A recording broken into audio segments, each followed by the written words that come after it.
Lebeau, bonsoir. Bonsoir. On va parler de l'apprentissage durant cette question d'expert parce que, quelque part, c'est une idée à donner aux entreprises.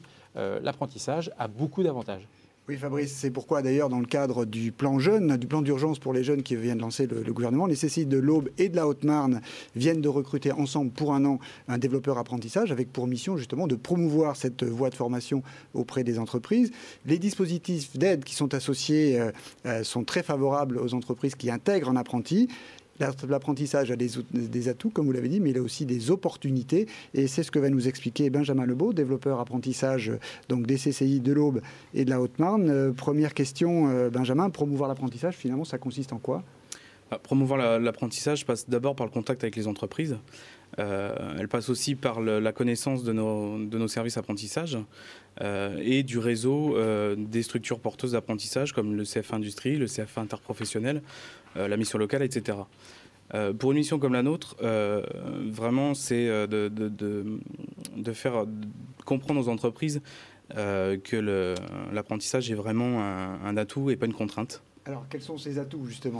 Alors, tout d'abord, pour une entreprise, un jeune en apprentissage, c'est vraiment, il est là pour apprendre. Il est aussi là pour travailler. On parle d'ailleurs de contrat de travail. Il va donc apporter du sang neuf à l'entreprise et être aussi valorisant pour le personnel tuteur. Un autre atout, et non des moindres, c'est de pouvoir bénéficier d'aides accordées à une entreprise qui va embaucher un apprenti. Donc, on peut en citer trois. Donc, il y a l'aide du conseil régional, une aide exceptionnelle accordée par l'État et ce qu'on appelle le zéro charge, qui est aussi une aide de l'État. D'accord. Alors, brièvement, quels peuvent être ces niveaux d'aide ? Jusqu'à combien ça peut aller ? Alors, pour le conseil régional, c'est une aide de 1 200 € par an. Par apprenti ? Par apprenti, par an et par apprenti. Pour l'aide supplémentaire, pour l'aide exceptionnelle de l'État, c'est 1 800 € par apprenti aussi.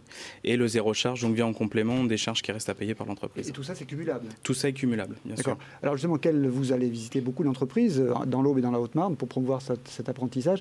Quel conseil vous donneriez à une entreprise qui s'intéresserait à l'apprentissage ? Plusieurs solutions s'offrent à elle. La première, c'est de me contacter pour un rendez-vous d'information.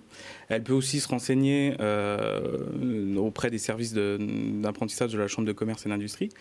Mais d'une manière plus générale, s'informer sur le site www.apprentissage.cci.fr et le site du Pass Apprentissage au niveau régional.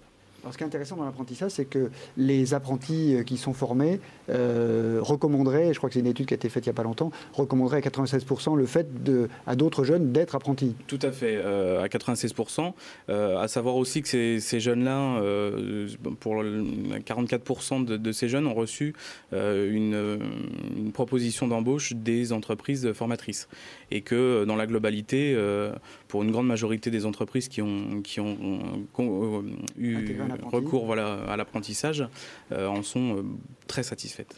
Jean-Michel Lelarge, vous avez déjà pris un apprenti chez vous ? Oui,